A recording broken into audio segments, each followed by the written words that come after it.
What are kind of some usual suspects, to be mindful of when you look at that kind of, cost revision? Do we really need to be spending this?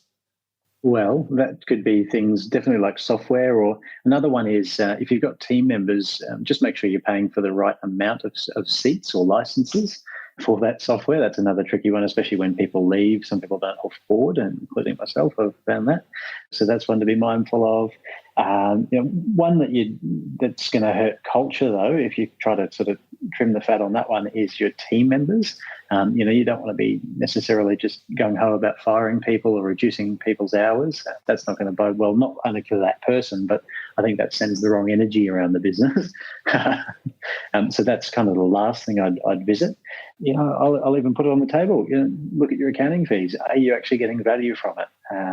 All your advisors, business coaching, I can see sometimes on P&Ls is $20,000, $30,000. Make sure you're getting the value out of it. I think that's so important.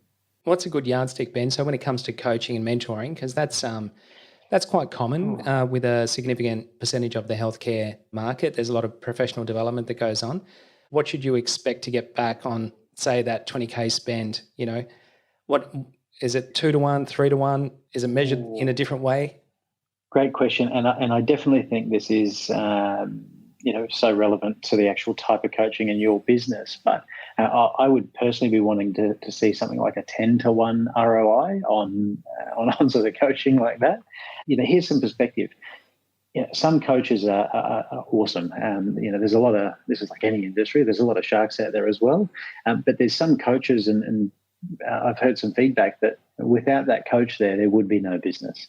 To a degree, you can't really put a price on that. So, I wouldn't be silly with how you calculate your 10 to 1 ratio, but I definitely think they'll be earning their money, charging that sort of figure.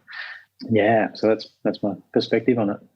Because that's that could be quite a big line item when you think about it. When you look at your P&L, if you ranked it by the highest expenditure down to the lowest expenditure, that might be another way to actually look at the big ticket items and see whether you can be more efficient in some of those areas. But more often than not, it's going to be people in your business, right? That's probably going to be the biggest expense line item. Yeah, that's right. I said sort of leave that to last, but at the same time, if you've got an underperformer in the business or someone who's just causing trouble, then as a leader in the business, you have to deal with that. Otherwise, that's going to just become part of your culture. So, if you need to do some rejigging of team, then I'm not saying don't do it. Absolutely do that, because then you need to look after your business first rather than any single team member who's behaving badly. Yeah.